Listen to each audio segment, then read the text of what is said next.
Listo, hermano, recuperamos la transmisión.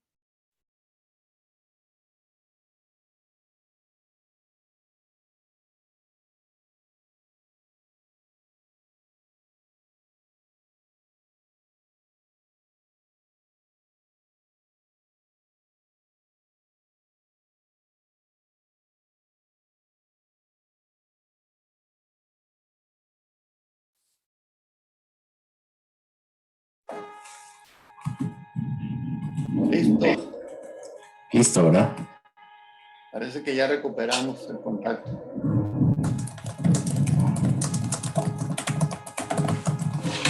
Bueno, vamos a dar inicio entonces, hermano. Voy a iniciar la transmisión y lo voy a presentar y le dejo la palabra. Gracias.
Buenas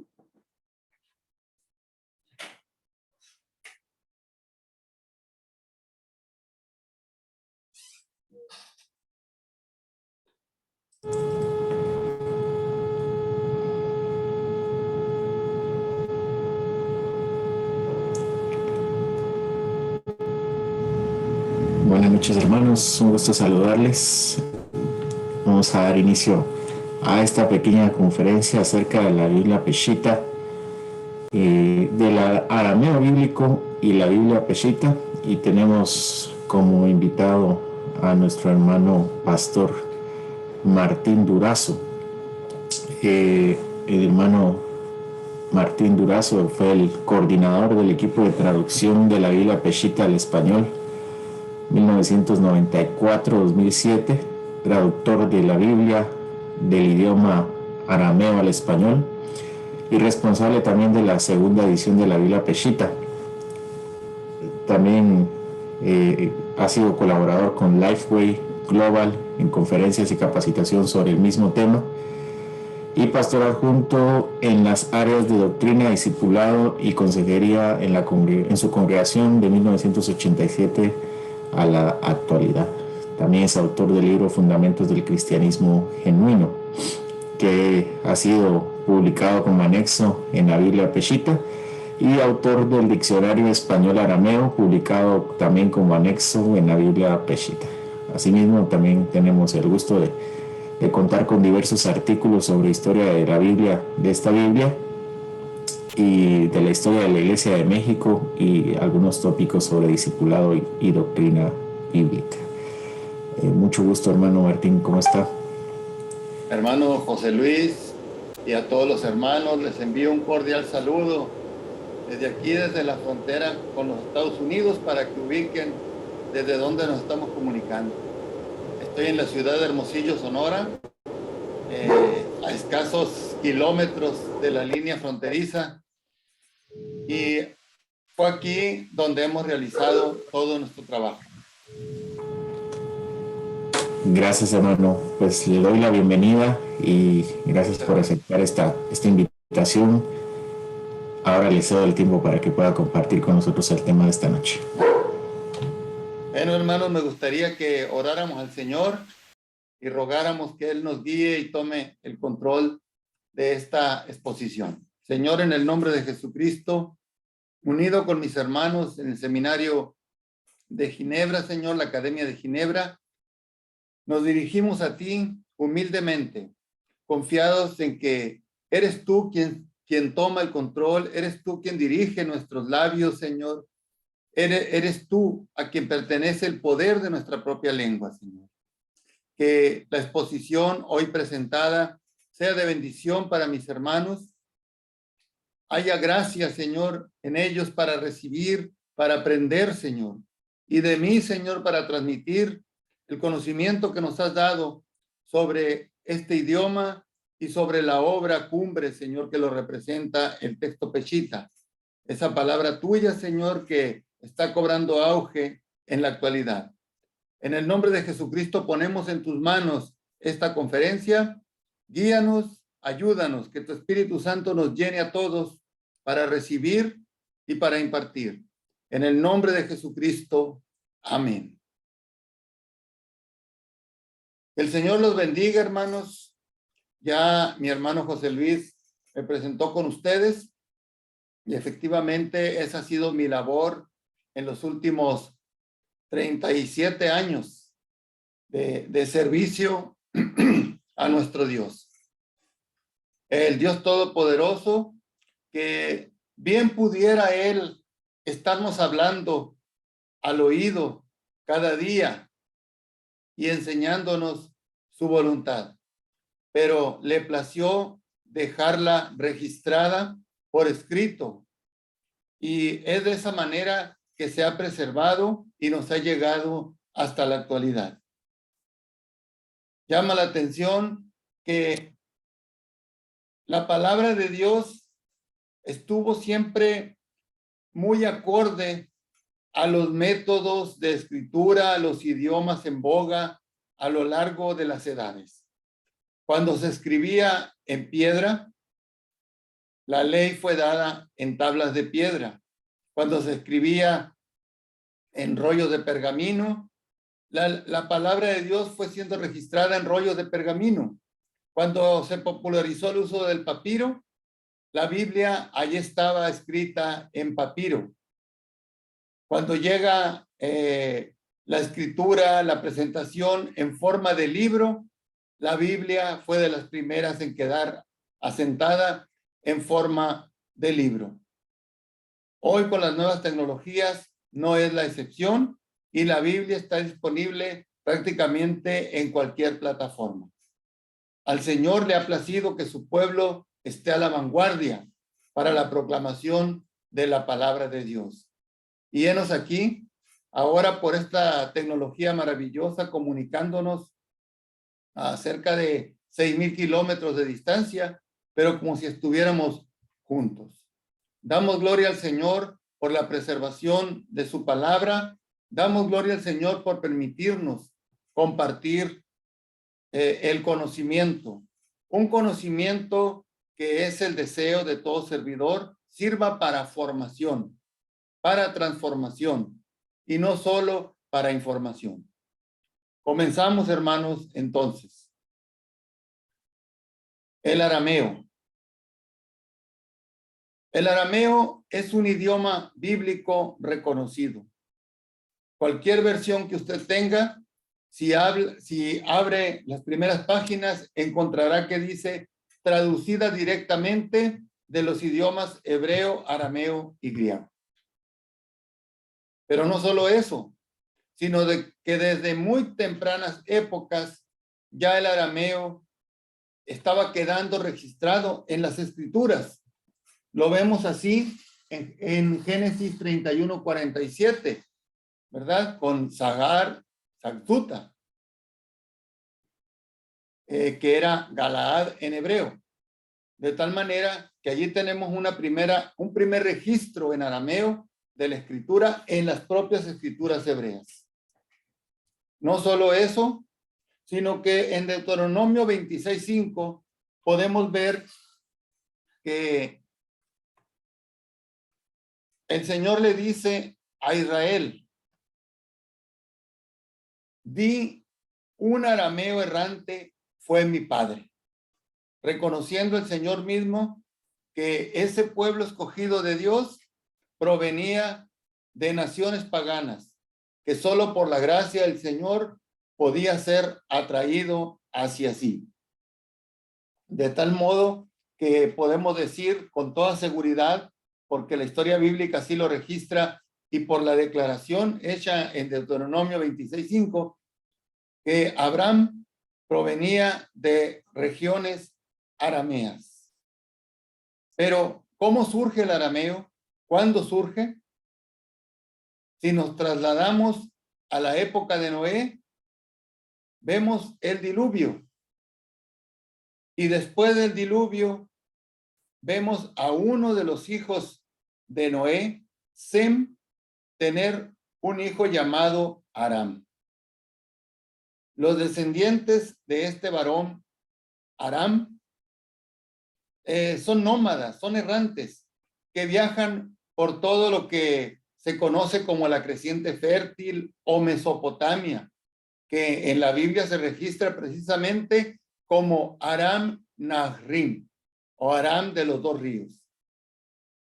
Es decir, era un territorio arameo, no porque fuera un gran imperio, no porque fuera un gran país, sino porque las tribus arameas vagaban libremente, comerciando, saqueando, asaltando y estableciéndose también en diversos lugares.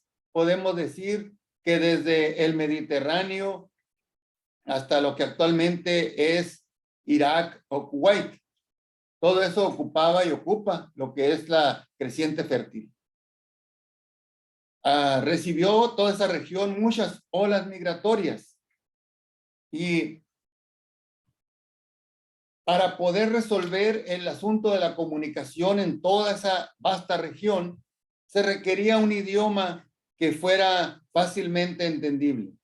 Cada uno venía con su idioma nativo, pero el arameo se distinguía por ser muy sencillo, muy fácil de aprender, muy fácil de hablar también. Como todos los idiomas, inició oralmente, es decir, era solo hablado, no tenía un alefato, no tenía un registro escrito. Ellos simplemente, los descendientes de Aram, se comunicaban entre sí y en el inter iban ellos asimilando a los migrantes y a los habitantes de esas regiones. Pero era tal la expansión del arameo que cuando comienzan a surgir los imperios babilónico, persa, asirio, el arameo se convierte en un vehículo sencillo de comunicación. No podemos hablar propiamente de un idioma oficial, porque no se tenía ese concepto, ¿verdad? Aunque era el reconocido por los imperios en boga. Pero sí podemos hablar de un arameo imperial, es decir, el idioma que los imperios que estaban en ese momento dominando esa región utilizaban como medio de comunicación para todos los eventos oficiales, para todas las labores comerciales y para todo el trabajo que se hacía dentro del imperio. De tal manera que ofreció un vínculo, una unión extraordinaria que permitió un mayor desarrollo de estos imperios. Los judíos no estuvieron exentos, no estuvieron ajenos. Recordemos que ni el hebreo, ni el arameo, ni los idiomas contemporáneos como el ugarítico o el acádico tenían pues un idioma escrito formal, una gramática como la que hoy tenemos desarrollada en los idiomas modernos. Pero estaba surgiendo un nuevo idioma, semítico también, el fenicio, y este ya incorporaba caracteres que se relacionaban con los eventos de la vida cotidiana. Así tenemos la Aleph, que se relacionaba con la cabeza de un buey, o la Bet, que se relacionaba con una casa, la Gamel, que se relacionaba con el lomo de un camello, etc. Y comenzaron a formarse los caracteres del idioma fenicio. El arameo ya tan expandido era hablado por miles y miles de personas, pero no había manera de registrar lo que se decía. Entonces, se toman los caracteres fenicios como lo que ha de ser el arameo escrito. No era el idioma fenicio, era el idioma arameo. Tal como nosotros en español lo hicimos con el latín, ¿verdad? Que tomamos las letras del latín para formar nuestro idioma castellano. Ellos tomaron el fenicio para formar el idioma arameo escrito. Paralelamente, iba surgiendo el hebreo también, fue posterior al arameo. Y como tal, también iba incorporando los mismos caracteres. De tal manera que si usted me pregunta cuál es el alefato hebreo, pues sabemos que es la Aleph, Bet, Gamel. En arameo es Aleph, Bet, Gamel también. Son similares. Y en su momento, en el momento de expansión del arameo, era mutuamente inteligible con el hebreo.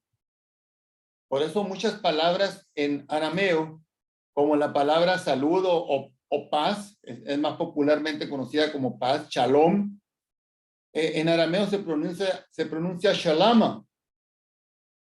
¿Por qué? Porque utilizan básicamente los mismos caracteres para escribirse.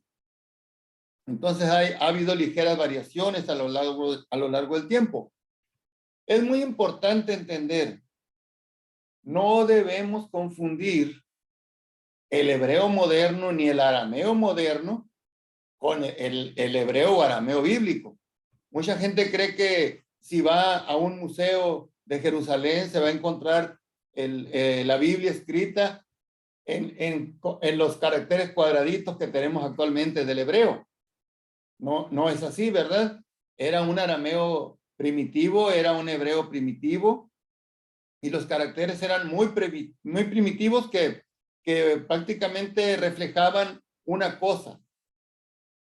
Y así lo dibujaban, y eso fue dando lugar al alefato. El alefato fenicio fue el origen y se extendió al arameo y después al hebreo. Así pues, ya tenemos un idioma imperial hablado y escrito, de tal modo que la expansión en todos los órdenes que esto significó fue extraordinaria para estos imperios, y todos conocemos la grandeza que tuvieron, el desarrollo en todos los sentidos, políticos, militares, legales, culturales, sociales, nunca antes conocido por la humanidad. Y podemos hablar con cierta autoridad, ¿verdad?, que el arameo era el idioma internacional de la época. Tal como hoy, si queremos relacionarnos en otros países, debemos tener un inglés básico. En aquel tiempo, quienes llegaban a esa región debían tener un arameo básico. Debían conocer lo necesario para comunicarse con esta cultura, con estos imperios. Así pues, en este entorno, los judíos van formando lo que son los caracteres hebreos que después se utilizan para registrar la escritura inspirada desde Génesis hasta Malaquías.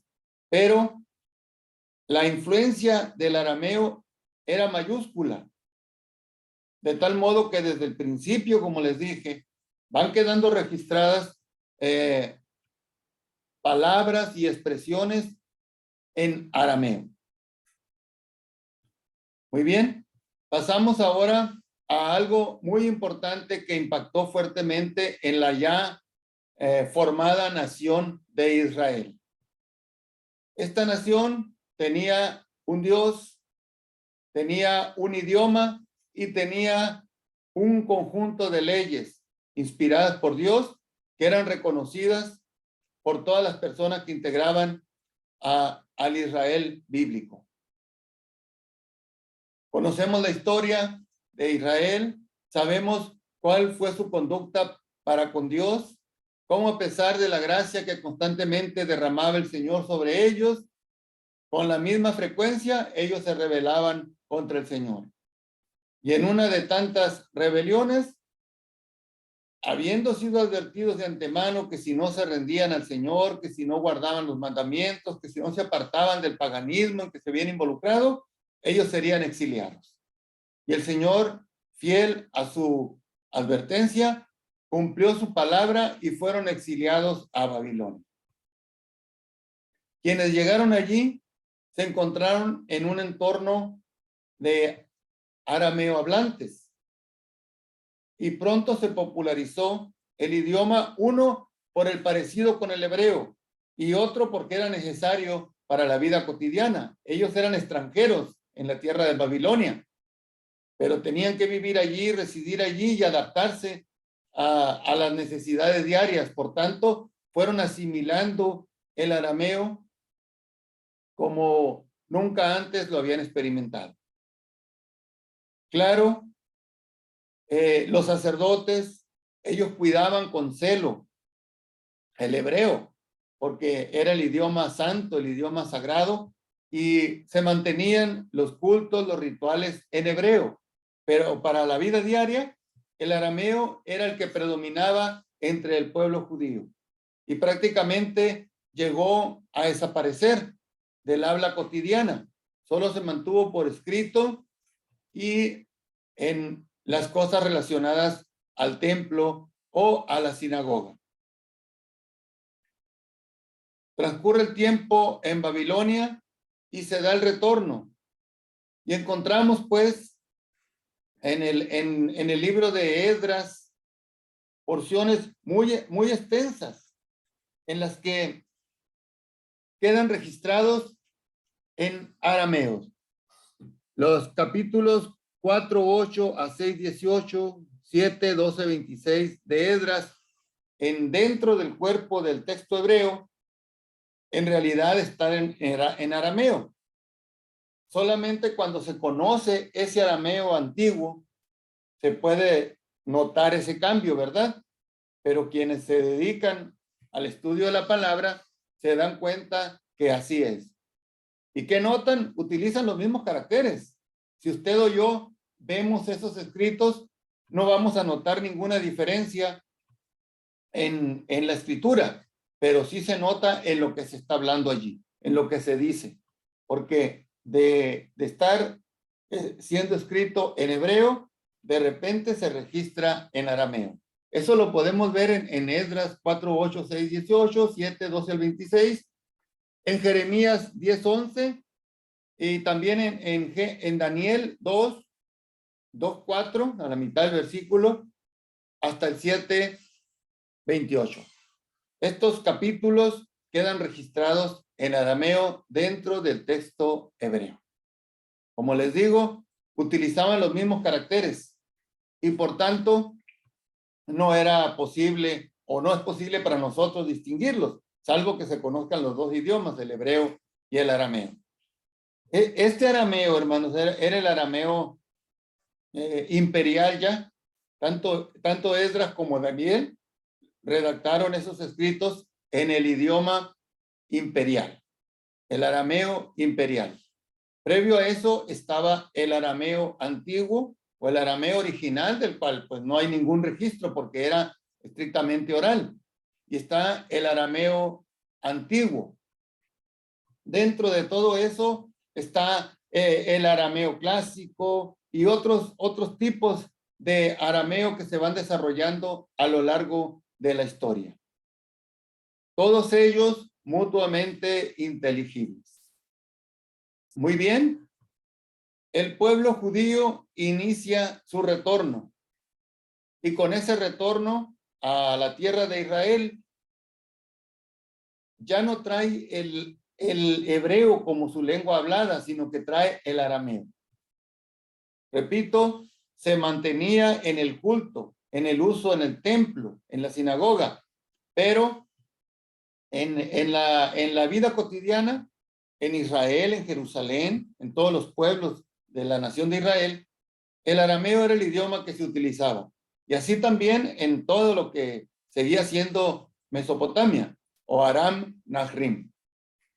Esto nos enseña pues la importancia y la influencia del arameo en todos los órdenes de la vida judía, incluyendo el calendario, incluyendo muchísimas palabras que no son de origen hebreo, sino de origen caldeo-arameo, porque surgieron en la época en que Babilonia tenía el arameo como idioma. Y así también tomaron del persa y tomaron del asirio. Expresiones que quedaron registradas en el texto hebreo, pero que en realidad su origen está en otros idiomas. Si usted checa la concordancia Strong, que es la más popular, va a notar que allí dice raíz primaria caldeo-aramea, raíz primaria hebreo, raíz primaria caldeo, raíz primaria arameo. Todo eso lo registra la concordancia Strong si lo quieren consultar. Esto es pues porque había una gran influencia en la vida cotidiana y quedaron algunos meses judíos quedaron para la posteridad en ese idioma. Eran el nombre de los meses en el área de Babilonia. Así como tuvo una influencia perversa para la religión judía, también tuvo una influencia cultural, una influencia nacional en lo que fue posteriormente la nación judía post-exílica. Esto explica, hermanos, el por qué aparece dentro de la misma Biblia el texto arameo. Así que no estamos hablando pues de un idioma advenedizo, de que a unos hermanos de Hermosillo se les ocurrió aprender el arameo de la época del Señor, que es diferente, este arameo escrito es diferente al arameo antiguo, al arameo clásico, al arameo imperial. ¿Por qué? Porque el arameo tuvo una particularidad, que iba evolucionando en su escritura. De tal manera que de lo que parecían simplemente cabecitas de buey o casitas, literalmente así era, pasó a ser ya un idioma, un alefato, así se le llama al arameo, un alefato con caracteres definidos, que no se parecían mucho a lo que había sido originalmente. Y todavía en la época del Señor, en el siglo I antes de Cristo, ya surgía un arameo cursivo, lo que se conoce académicamente como siriaco, y que fue el que nosotros utilizamos para la traducción de la Biblia Peshitta al español. El arameo surge aproximadamente en el siglo X antes de Cristo, entre las tribus arameas, como dijimos, o por lo menos es el registro que se tiene, porque oralmente sabemos que venía de tiempo atrás. Y se prolonga su uso de una manera continua y popular hasta el siglo VII aproximadamente.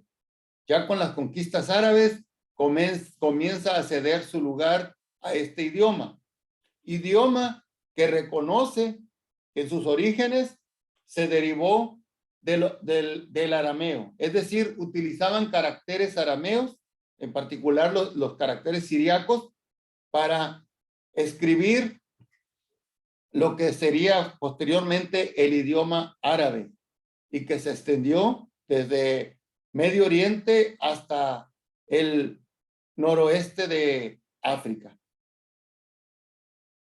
Por eso el árabe es considerado también un lenguaje semítico.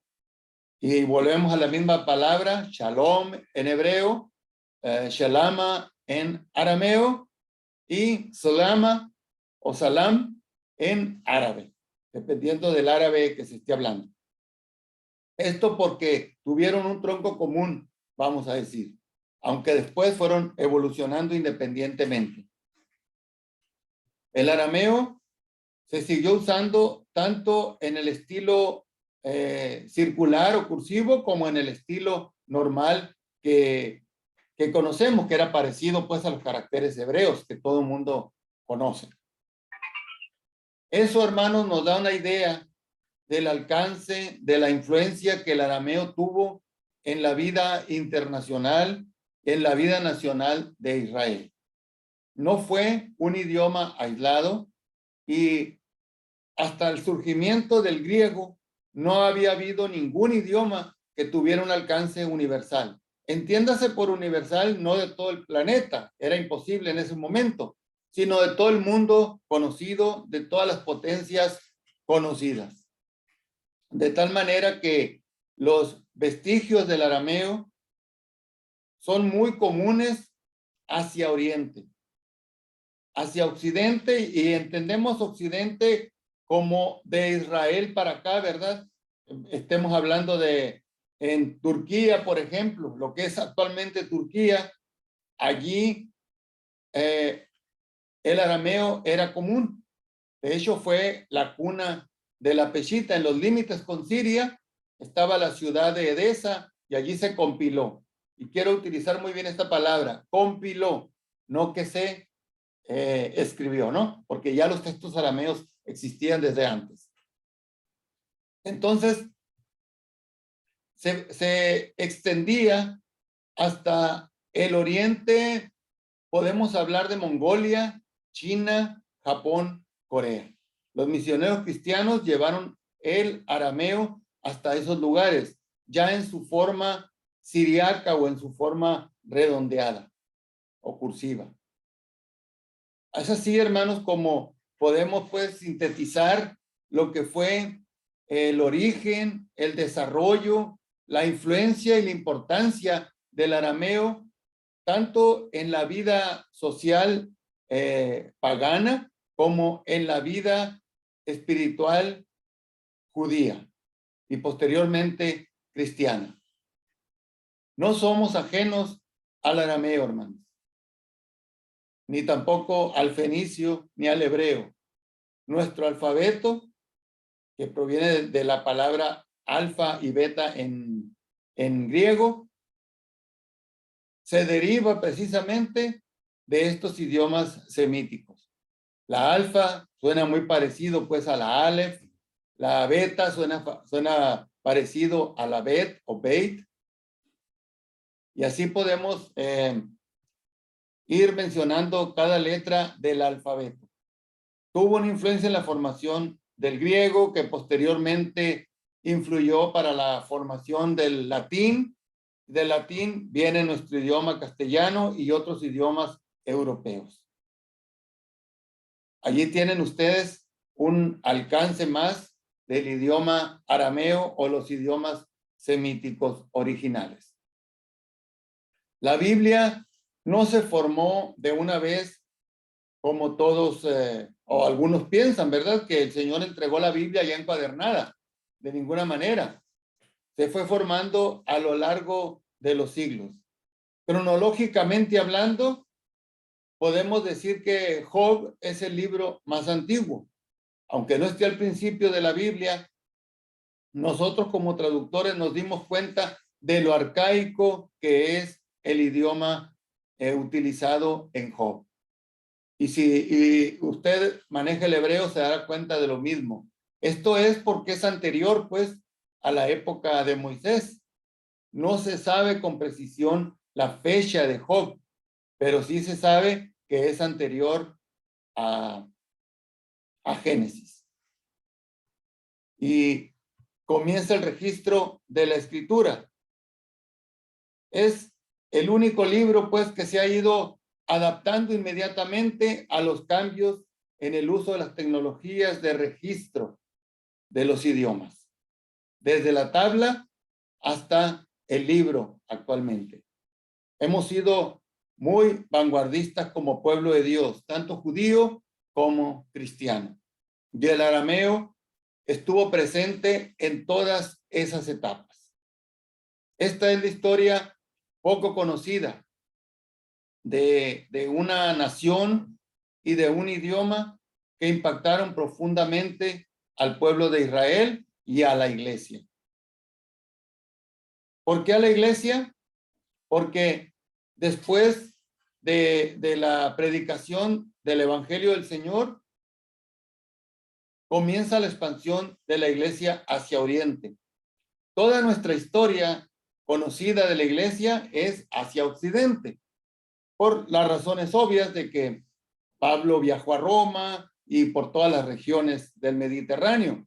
Y nosotros como hispanohablantes dependemos del griego y del latín posteriormente para la formación de nuestros idiomas, y también de que la Reforma proveyó el material necesario para la reconstrucción bíblica profesional, podamos decir, y con ello que tuviéramos acceso a Biblias ya traducidas profesionalmente, no nada más con la línea religiosa dominante, sino traducidas conforme a originales. Y así vemos a Lutero y vemos a Casiodoro de Reina, por ejemplo, que traducen su Biblia del hebreo, arameo y griego.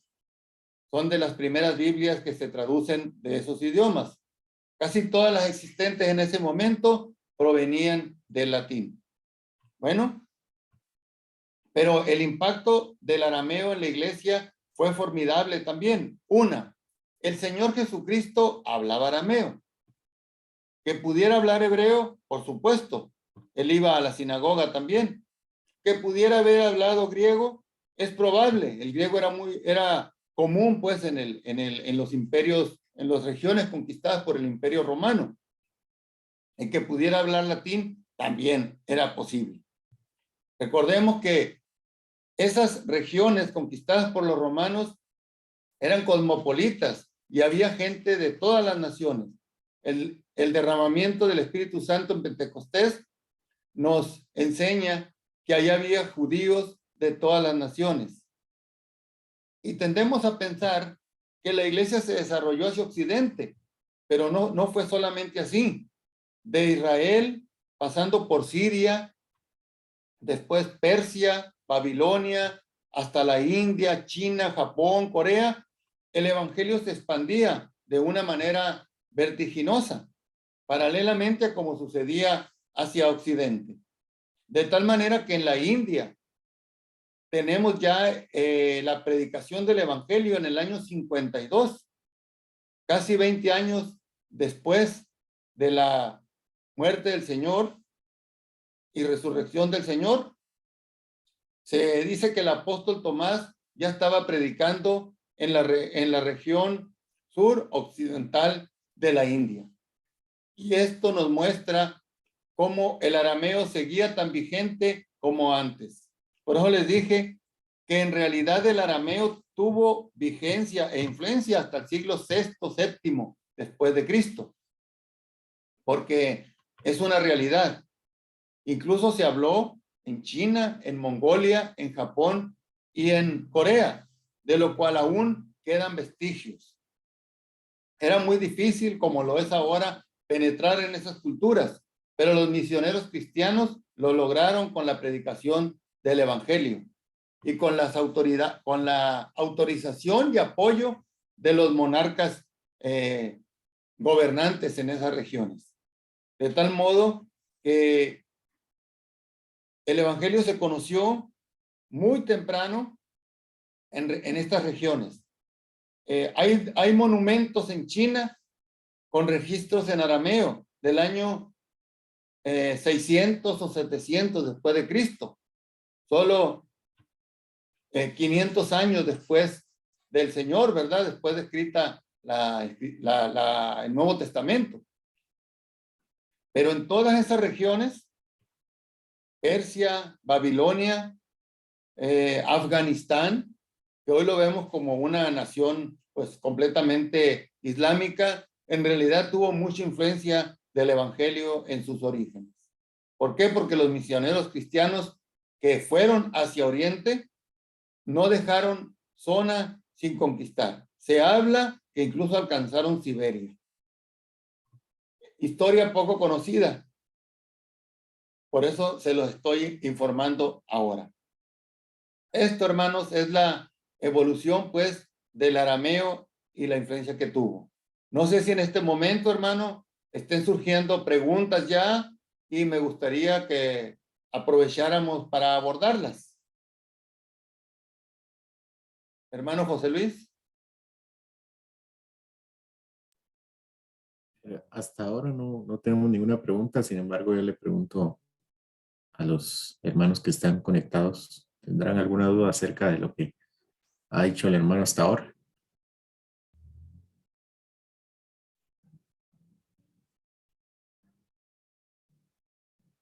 Si no, podemos continuar, hermano. Muy bien. De todos es conocido la formación de los targumes. Son famosísimos, ¿verdad? Y creo que todos saben que estos targumes estaban escritos en arameo. De hecho, la palabra targum significa interpretación o traducción, en este caso del hebreo al arameo. Siempre pensamos en esa traducción, cuando pensamos en una traducción del Antiguo Testamento, siempre viene a la mente la Septuaginta. Y toda la información que nos llega es que la Septuaginta fue la que influenció en la época del Señor, fue la que influenció a los apóstoles y fue la que influenció a las comunidades judías en Occidente. Y es verdad, la Septuaginta era muy popular. Muchos judíos ya no hablaban el hebreo y por tanto querían tener las Santas Escrituras en el idioma que ellos entendían, que era el griego, particularmente el griego koiné. Con las conquistas de Alejandro Magno, el griego también había tenido una gran expansión y convivió libremente con el arameo en Oriente. Muy bien, la Septuaginta es la más popular, como hemos dicho, pero no es la única. También existían los targumes, el Targum de Onkelos, el Targum de Jerusalén, el Targum de Babilonia, que se considera que es el mismo que Onkelos, y existía una traducción del Antiguo Testamento en la Peshita. Se le llama el Antiguo Testamento siriaco. Nosotros reconocemos eso, que es una traducción del hebreo al siriaco o arameo. Quiero explicar eso. Hasta ese momento solo existía Aram, pero con las conquistas griegas, ellos comenzaron a llamar Sur, no Sur como nuestro punto cardinal, sino Sur como un nombre geográfico a toda el área de Siria. Y ahí, de hecho, de ahí se deriva el nombre Siria. Y por tanto, al arameo no le decían arameo, sino que le comenzaron a decir siriaco. Una, porque se cree que su origen fue allí en Siria, y otra, porque era la traducción al griego de arameo. Bueno, entonces este Nuevo Testamento, Antiguo Testamento siriaco, es la parte poco conocida, pues, equivalente a la Septuaginta. No es lo mismo. Había influencias mutuas. ¿Por qué? Porque la Septuaginta ya estaba muy en boga y ya era muy aceptada. De tal modo que el Antiguo Testamento siriaco, aunque está basado en el hebreo, tiene influencias helenísticas. Y encontramos muchas palabras nosotros mismos al estar haciendo la traducción del Antiguo Testamento, encontramos muchas palabras escritas en griego, por lo que ya les dije ahorita, la influencia de la Septuaginta. No obstante, se considera que es una traducción del hebreo al arameo siriaco hecha por judíos para las necesidades de los judíos que habitaban hacia el oriente, de Siria hasta la India. Y se han encontrado pues documentos del Antiguo Testamento, porciones, manuscritos en este idioma. Existen en los museos, en muchos museos del mundo. No sé si ustedes estén viendo el fondo de pantalla que tengo. Es un Antiguo Testamento traducido del hebreo al arameo, que está en la Biblioteca Británica, la British Library en Londres. Existen actualmente, son documentos muy antiguos que por ningún motivo están expuestos al público. Se exhiben en ciertas ocasiones solamente y están bajo resguardo de ese museo, pero no es el único. En el Vaticano, en Milán, en Jerusalén, en Bagdad, en Irán, en todo el Oriente, hay todavía documentos en arameo preservados. Era tal la influencia del arameo hacia el oriente que en la India, producto de las iglesias cristianas, surgió un nuevo idioma, el Siro-Malayalam. ¿Qué significa este idioma? Que era un idioma local, pero escrito con los caracteres siriacos o arameos. Ya el arameo evolucionado en cursiva que les dije, ¿verdad? En China se encuentra este monumento en el cual está escrito los nombres de los misioneros que llegaban a China. En una columna están en arameo, en el siriaco, ya de la época de del Evangelio, de la proclamación del Evangelio, y en otra columna están en chino, de tal modo que los locales podían entender lo que allí se decía. Eran nombres de los misioneros. Bueno, continuando con la influencia del arameo, el texto pechita del Antiguo Testamento y los targumes estaban escritos en arameo. Y esto nos revela una vez más la influencia que estaba teniendo esta obra de la escritura en las regiones de Oriente. Las sinagogas utilizaban los targumes, pero aparte utilizaban el Antiguo Testamento pechita. No solo eso, sino que las iglesias cristianas que estaban también ya expandidas hacia Oriente, comenzaron a utilizar el Antiguo Testamento pechita porque estaba en su idioma, en el idioma cotidiano para ellos. Y así fue como se formó este Antiguo Testamento pechita. Contiene los mismos libros que el canon hebreo y prácticamente desde el siglo II está ya en circulación. Y gracias al Señor, gracias a los esfuerzos misioneros, a la preservación de los museos, nosotros pudimos tener acceso a ese material y utilizarlo como nuestra fuente de traducción. Yo distingo originales, que no existe ninguno hasta la fecha, de la Biblia, de la fuente de traducción. Así podemos hablar, pues, que la fuente de traducción para el texto hebreo actual, la fuente de traducción a los distintos idiomas, ¿no? Español, alemán, inglés, es la Stuttgartensia.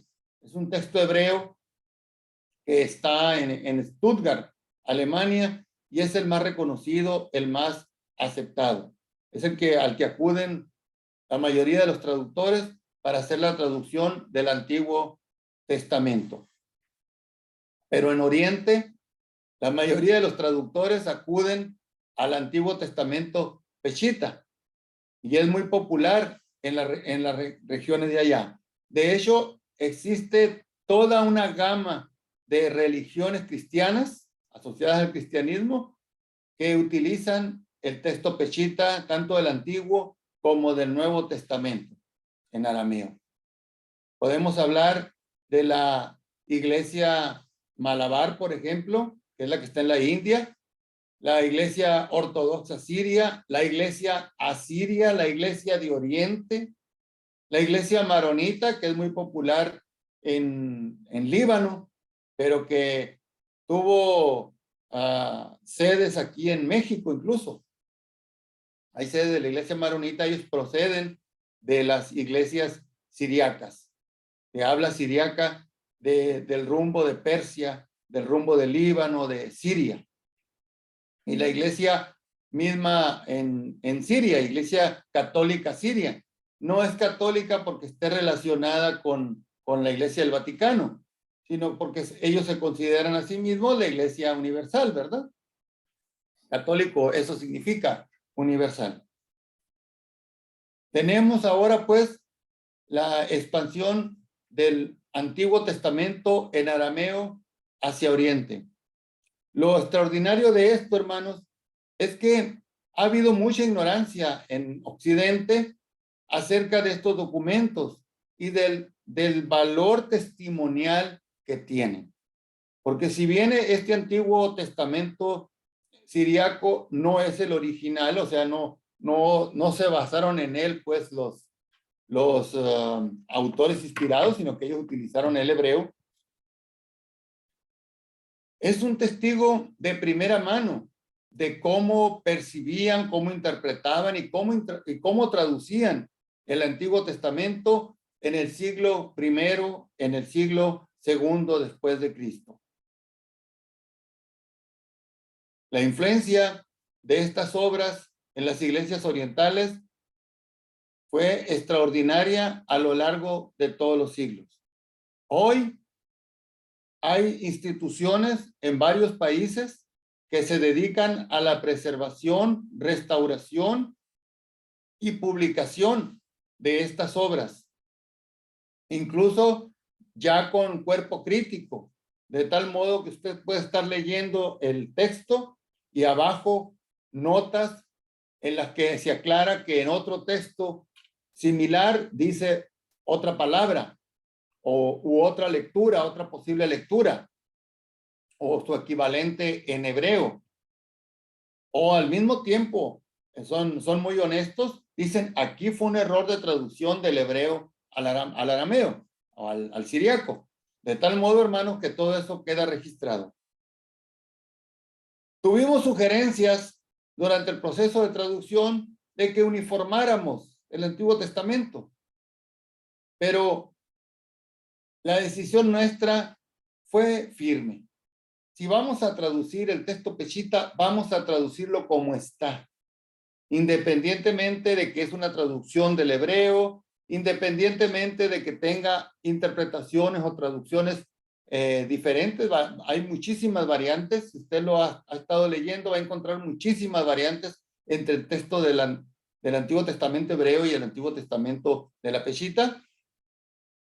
Pero con todo, quisimos rescatar ese testimonio que es, aparte de la Septuaginta, creo, el más extraordinario documento que existe de las escrituras del Antiguo Testamento. En el ámbito de traducciones se le conoce como la reina de las versiones. ¿Por qué? Porque la aportación, la conservación que hizo de muchas porciones y de muchas interpretaciones que estaban en boga en esa época es, hermanos, asombrosa. No hay otra palabra. Podemos ver lo que pensaban, cómo traducían, cómo interpretaban las personas que hacían esos trabajos en su época y cómo resguardaron durante más de 1800 años estos textos, hasta su rescate ya en la era moderna. Estos textos, hermanos, no han estado ajenos. En la Reforma hubo un gran auge por el Antiguo Testamento Peshitta. Países como Holanda preservaron muchísimos documentos en este idioma. Bajo la Inquisición de la Iglesia del Vaticano, estaba prohibido utilizar Biblias que estuvieran traducidas del hebreo o del griego. Se permitían solo las del latín, porque era la Biblia oficial. No obstante, había muchísima tolerancia hacia el arameo, hacia el siriaco. Y esto permitió que en la época de la Reforma surgieran muchísimas versiones que incluían la Biblia siriaca en su cuerpo de traducción, como la Políglota de París. Usted está leyendo la Políglota de París y está en varios idiomas. Uno de ellos, el arameo. Está la de Shaaf, una traducción de la Biblia que incluye, es una políglota también que incluye preservando la Biblia en arameo. Esto es lo que estaba sucediendo en Occidente, mientras ya en Oriente ya era algo antiguo, ¿verdad? Ya tenían más de 1500 años utilizando estos textos, desde Siria, Israel, hasta Mongolia, Japón y Corea, como lo hemos platicado. Es hermoso, hermanos, que podamos tener un testigo en la primera fila y que ahora en español podamos disfrutar de él.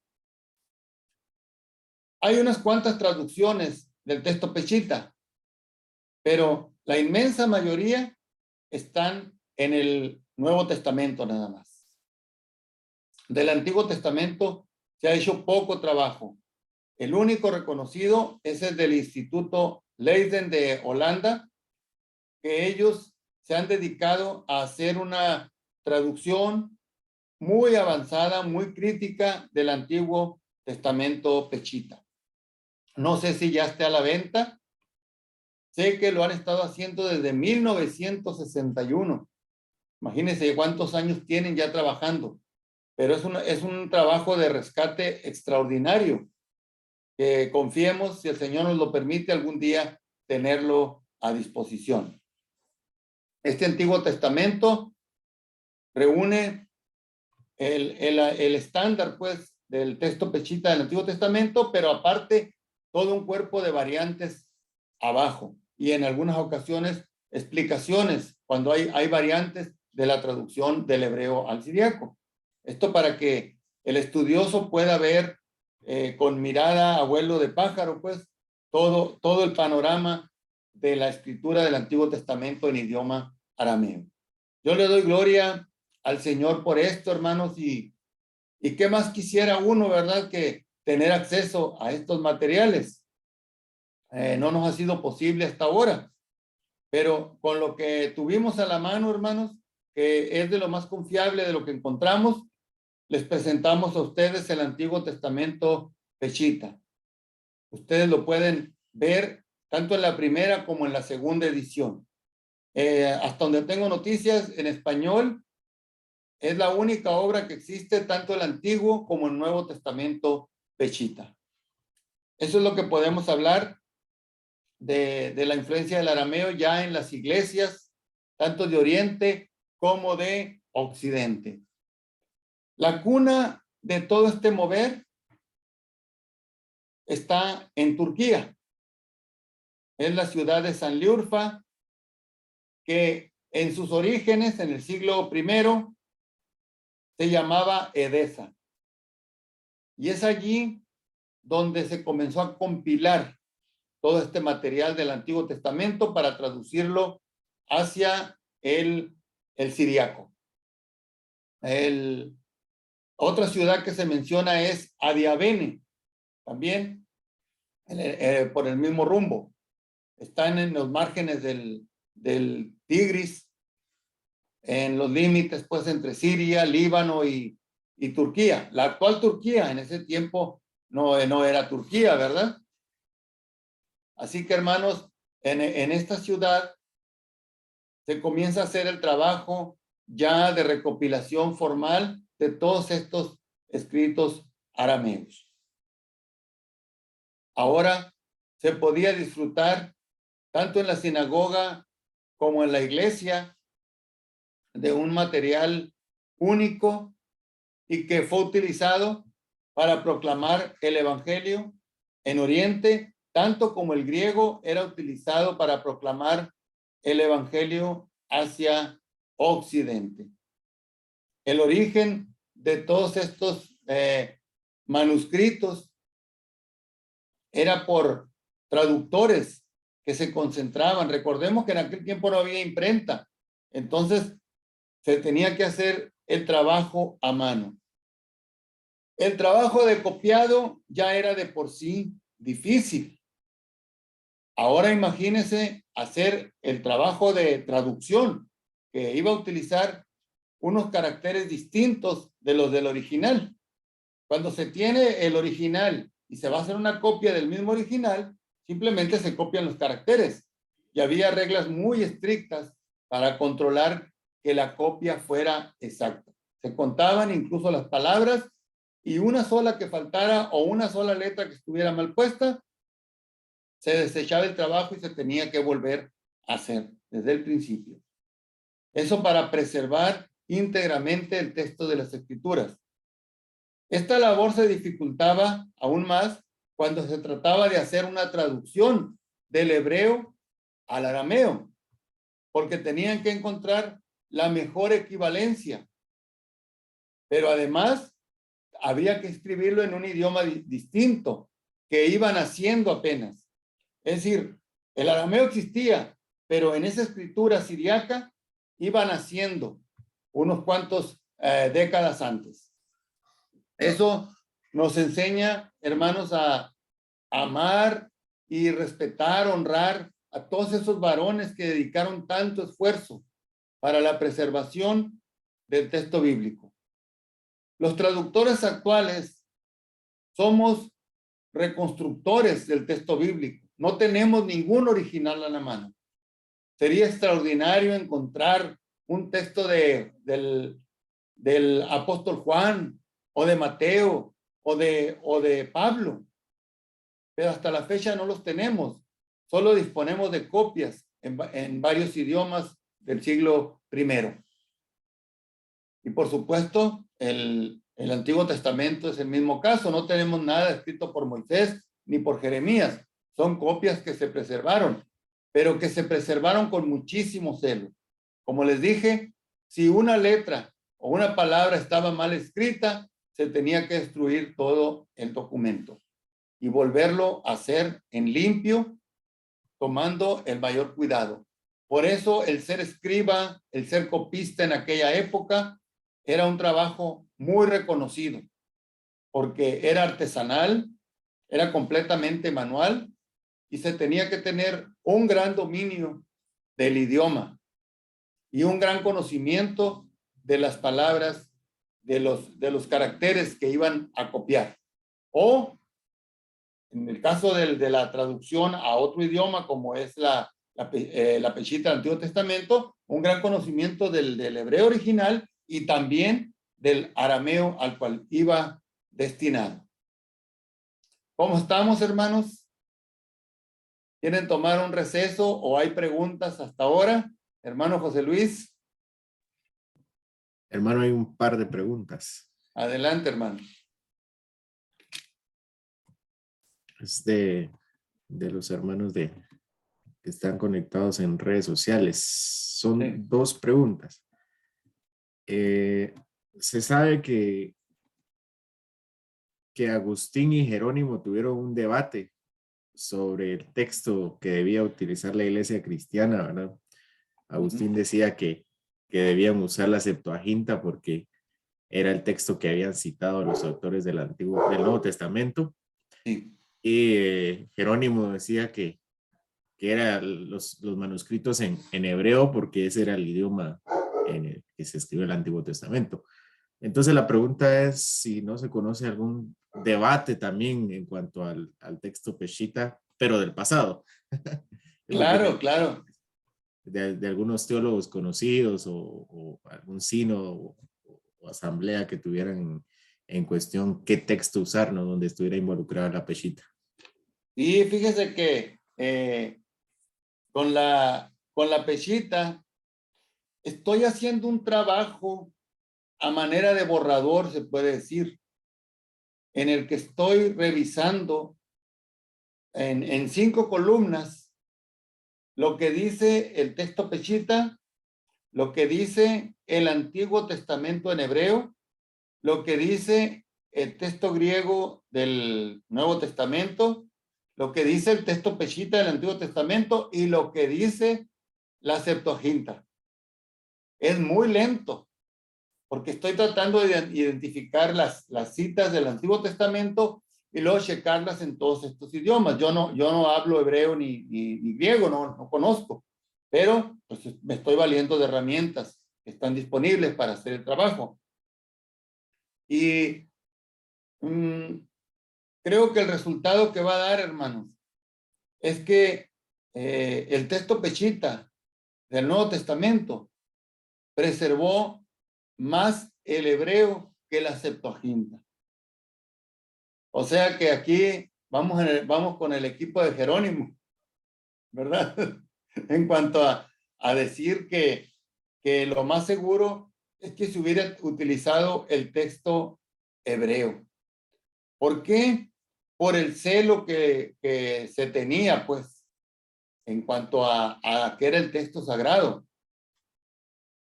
Es cierto que era muy popular la Septuaginta, pero también es cierto que la mayoría de los escritos se hicieron en un entorno judío. Y no siempre era un entorno judío helenístico, sino un entorno de sinagoga de judíos tradicionales que tenían el texto hebreo como la palabra autoritativa. Sabían que la Septuaginta era una traducción. Lo que estoy encontrando hasta la fecha es eso, que la Peshitta, cuando el Señor habla y hace referencia a algún texto del Antiguo Testamento, se parece más a la Peshitta se parece más al hebreo que a la Septuaginta. No sé si me estoy dando a entender. Entonces, esperemos el resultado cuando termine de hacer este trabajo. Vamos a descubrir cosas muy bonitas que nos van a enseñar que el arameo conservó muchísimas cosas que no se habían descubierto. Aprendamos algo, hermano. Lo tenemos en el mismo texto griego, ¿verdad? Hasta el siglo XIX, nadie ponía en duda que el texto receptus o el texto mayoritario fuera el dominante. Toda traducción bíblica, desde la Reforma hasta el siglo XIX, se basaba en el texto receptus. Lo podemos ver con Casiodoro, con Martín Lutero y otras traducciones, la del Rey Santiago, utilizaban el textus receptus. ¿Por qué? Porque era el que todo el mundo aceptaba. Pero en el siglo XIX comienzan a descubrir algunos documentos que estaban allí y que no eran iguales al texto receptus. Hoy se le conoce como texto crítico. Entonces hubo una gran resistencia al texto crítico. No se permitía la traducción de Biblias. Se podía citar en artículos, hacer algunos escritos, etcétera, pero no había traducciones del texto crítico. Hubo mucha resistencia y me atrevo a decir que hasta hoy la hay todavía. Pero, ¿qué pasa en la actualidad? Tenemos una obra que es la más popular, traducida del Textus Receptus.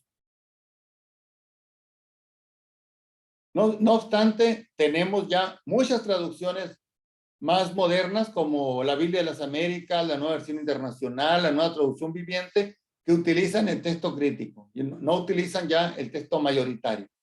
Es decir, si entre los mismos idiomas ha habido resistencia para aceptar la evolución pues, de los documentos, el descubrimiento, siempre se está descubriendo algo nuevo, hermano. Por eso tenemos que tener claro que mientras más nueva es una traducción, es más probable que incorpore elementos que no se consideraron en traducciones previas, porque ya se han descubierto nuevas fuentes.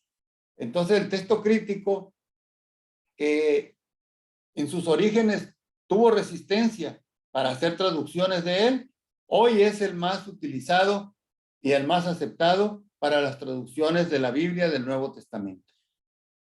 Aquí nos enfrentamos con algo similar con la Peshitta. Hasta ahora, todo lo que usted lea dice cuando el Señor habló o cuando los apóstoles hablaron de textos del Antiguo Testamento, utilizaron la Septuaginta. Pero cuando terminemos de hacer el cotejo de Peshitta con hebreo y con Septuaginta, vamos a encontrar nueva luz al respecto. No quiero ser concluyente. Simplemente son los hallazgos que estoy teniendo hasta hoy y que gracias al Señor tenemos la oportunidad de acceder a ellos. Yo espero que en el transcurso del próximo año, por lo menos los 4 evangelios ya los tenga terminados en su cotejo de Peshitta, texto hebreo y texto de la Septuaginta. Allí, hermanos, vamos a encontrar esas cosas y tal vez tengamos que darle la razón a Jerónimo después de tantos años, ¿verdad? Yo creo que Jerónimo gana esa batalla porque ya la Septuaginta queda casi que en desuso y se empiezan a traducir de los textos masoréticos, ¿verdad? Sí, efectivamente. ¿verdad? Ahí tenemos otra evidencia. Pero aquí tenemos, como le digo, un testigo externo al debate, ¿verdad? Que es la Peshitta, que se mantuvo, por lo menos en Occidente, se mantuvo al margen hasta hace unos 20 años que comenzamos a a trabajar en esto, pero eso no significa que no haya estado presente el arameo en la Biblia a lo largo de los 2000 años de la historia. De eso vamos a hablar ya en la siguiente conferencia, donde vamos a ver, pues, ya la peshita en el Nuevo Testamento, ¿verdad? Me La decía siguiente que hay pregunta otra. era la siguiente pregunta era del Nuevo Testamento, pero entonces la vamos a dejar para la siguiente, pero yo le iba a comentar que Jerónimo ganó esa batalla, pero perdió la de la versión latina. ¿Cómo se llama la versión en latina? La Vulgata. La Vulgata. Pierde la de la Vulgata porque incluso la Iglesia Católica Romana intentó ser dogmática en cuanto a utilizarla como el texto estándar, pero después vinieron como usted dice, los descubrimientos, los rollos del Mar Muerto, y definitivamente la Iglesia Católica tiene que ceder ante aferrarse a la traducción de latín, ¿no? Entonces hay que ser muy Sí, cuidadosos con la preservación del texto, ¿verdad? tenemos que ser humildes, hermanos, como cristianos y como traductores. Recordemos que los traductores, los bibliólogos, los arqueólogos, somos reconstructores del texto bíblico original. No tenemos un original y hacemos el mayor esfuerzo para acercar la traducción a ese idioma en el que escribió o a esos escritos que dejaron Pablo, que dejaron los 4 evangelistas, que dejaron los demás apóstoles, porque actualmente no se cuenta con ellos. Pero hay un dicho en derecho: la ausencia de evidencia no evidencia ausencia. Esto es cierto como lo pusimos ahorita para el texto mayoritario y el texto crítico.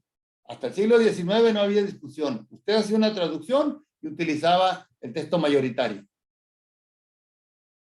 ¿verdad? Pero hoy difícilmente alguien lo utiliza como fuente de traducción. La mayoría se van por el texto crítico, siendo que ambos son textos en griego, pues, ¿verdad?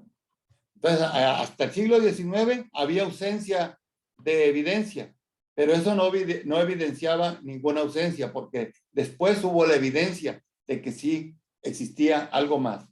Y estemos confiados, si el Señor no viene antes, en que tal vez surja algún material novedoso con los nuevos descubrimientos que se están haciendo, particularmente en lo que se está dando a llamar la investigación sobre el sustrato arameo o la fuente aramea de los evangelios. Lo vamos a ver en la siguiente conferencia, hermanos. Una pregunta más, hermano. No sé si se consideró la Vetus latina, la versión latina anterior a la de Jerónimo, o se consideró también otros textos también griegos, por ejemplo, la Exapla de Orígenes. Sí. No sé si se consideraron o qué revisión les dieron para comparar su texto peshita.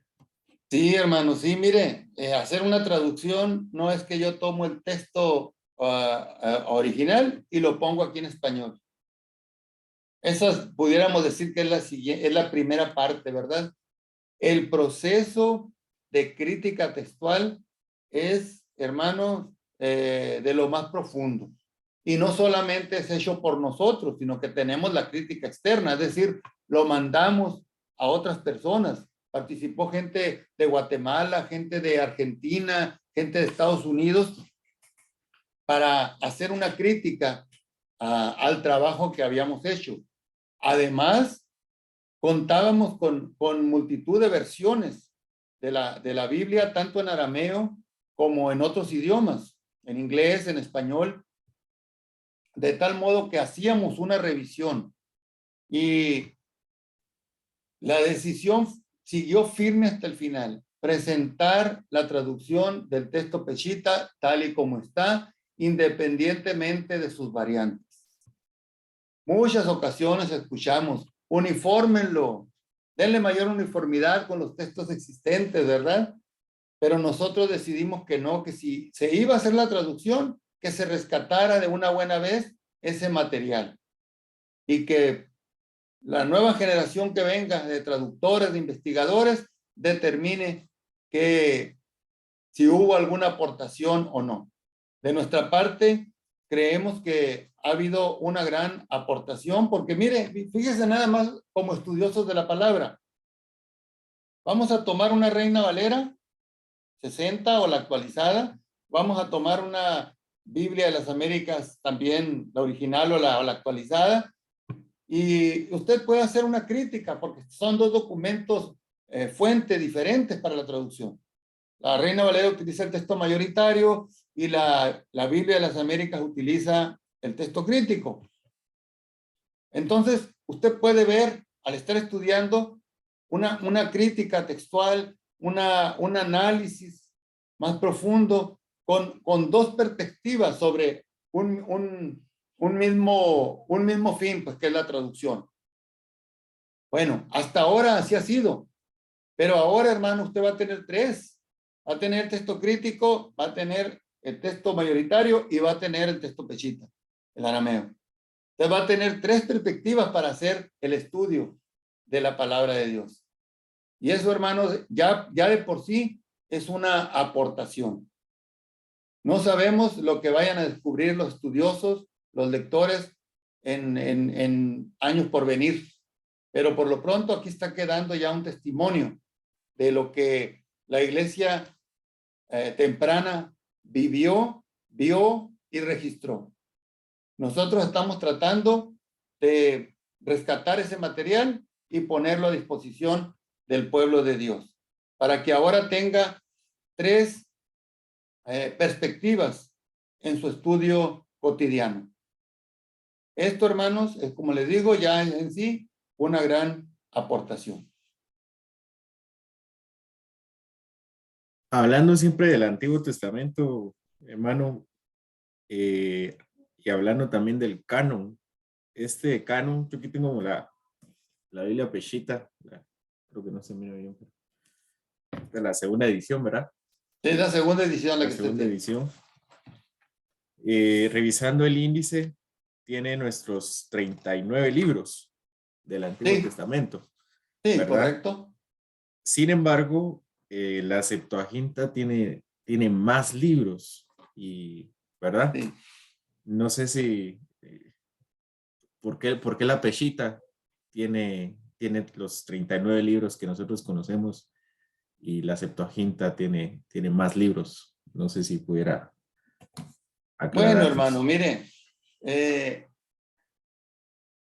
tenemos que ver las circunstancias históricas al momento de hablar de los libros deuterocanónicos, ¿verdad? Estos se llaman deuterocanónicos porque van más allá del canon. Hay un reconocimiento de que no están en el canon, sino que van más allá del canon. Entonces, son libros que narran historia, que narran prácticas, rituales del pueblo judío, pero que no se consideraban inspirados. Por eso en el canon hebreo no quedaron. Por tanto, la Peshita, pues, no los registró. Hubo intentos posteriores, ya más modernos, de incluir los deuterocanónicos, pero pues, igual que en la actualidad, no tienen valor inspiracional. Recordemos que Martín Lutero los incluye, ¿verdad? Creo que Casiodoro también. Tengo una Biblia del oso por aquí, no la veo ahorita, pero creo que también los incluyen, porque no se discutía el aspecto inspiracional, pues, en ese momento. Ahí lo importante era rescatar la escritura de los idiomas originales y en un futuro veríamos lo que sucedía. Entonces, ya nosotros tenemos diferenciado eso. La Septuaginta y registró lo que también se registraba en libros anteriores. Eran escritos que estaban allí y que ellos consideraron oportuno dejarlos como testimonio, nada más. Un testimonio de cómo se llevaban a cabo la vida cotidiana, la cultura, la historia, Incluso hay libros apocalípticos, ¿verdad? Ahí, pero eso no significa pues que sean inspirados. La escritura misma, nuestra, nos habla del libro de Enoc. Y el libro de Enoc existe, yo lo he leído. No obstante, ese libro no lo consideramos inspirado. Las reglas del canon eran muy estrictas, identificado plenamente que venía del apóstol o de un discípulo directo del apóstol. La guía del Espíritu Santo, que es nuestra confianza, ¿verdad?, para guardar el canon, que venía de un profeta identificado expresamente, que había testimonios externos de que efectivamente ese profeta lo había escrito o ese apóstol lo había escrito. Entonces, tenemos ahorita el Evangelio de Judas, los Hechos de Pedro, el Apocalipsis de Pedro. Hay muchísimos otros libros que son extracanónicos, que son históricos, que se utilizaron, que se escribieron como actualmente escribimos libros. Yo he escrito libros cristianos, ¿verdad? Pero eso no significa que tengan carácter inspiracional. Los 66 libros que nosotros reconocemos son los únicos, hermanos, que hay testimonio de que son inspirados.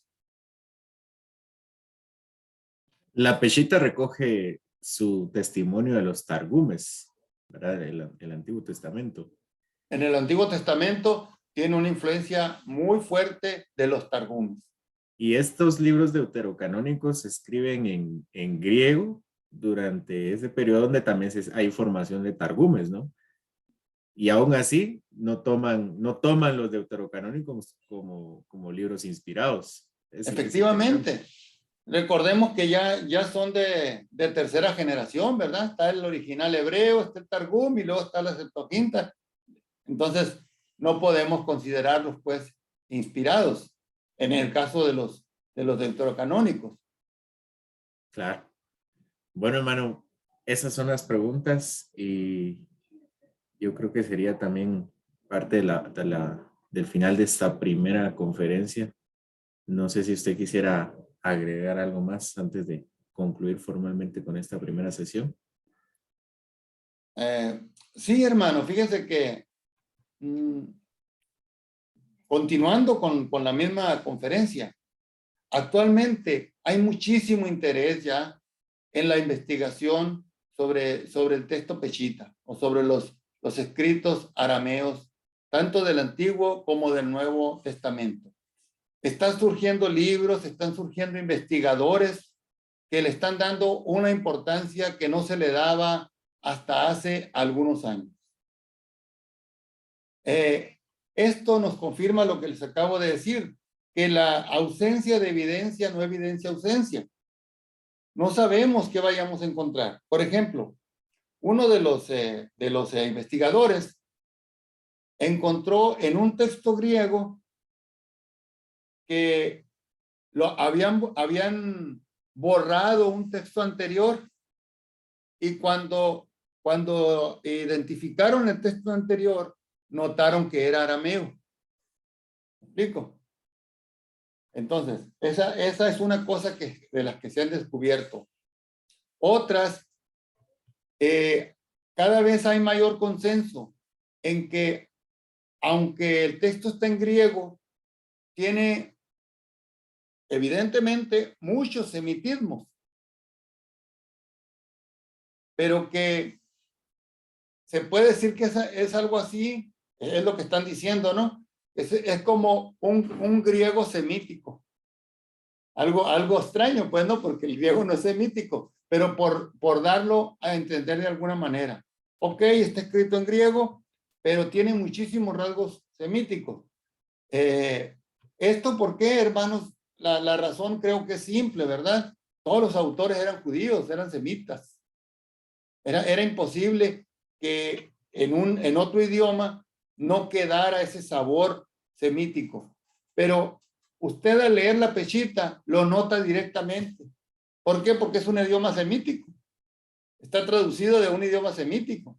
Entonces, tanto en el Antiguo como en el Nuevo, usted va a notar ese sabor único, inigualable, ¿verdad? De los idiomas semíticos. La claridad que tenga, que les parezca a ustedes, no fue un trabajo nuestro de redacción, sino que es producto de que en nuestras fuentes así está. La palabra peshita significa clara, directa, sencilla, común, recta, ¿verdad? Con todos los que he platicado que son lectores asiduos de la peshita, me dicen, es que la uso porque está muy clara, está muy sencilla, está muy directa. Es el significado de la palabra. Ya en la próxima conferencia vamos a ver el origen de esta palabra y la confusión que hay con respecto a las fechas y todo, ¿verdad? Pero es muy bonito estar leyendo una obra que sabemos que procede de la época del Señor Jesucristo, que procede de la época de Moisés, de la época de los profetas, de la época de los apóstoles, que todos eran semitas. Y que queda impregnada, aunque sea una traducción en español, queda impregnada de esa fragancia semítica. Es una bendición, hermanos, que contemos en español con esta obra. Así que, pues yo los invito a que se conecten en la próxima conferencia, porque allí vamos a hablar ya enteramente sobre el texto peshita. Vamos a conocer ya todo lo relativo a su historia, a su trascendencia, a su influencia, a su preservación hasta la actualidad. Amén, hermanos. Gracias, hermano. Yo también los quiero invitar a la próxima conferencia y también en adquirir el texto peshita al español, hasta donde entiendo está el pasta dura y pasta blanda, ¿verdad? Y tiene las guías, las comparaciones, del cual seguramente hablaremos en la próxima conferencia. Amén. Y por lo pronto, hermanos, yo me despido de ustedes. Que Dios los bendiga. Gracias por sintonizar. Pasen feliz noche. El Señor los bendiga a todos. Alá Jabarjón.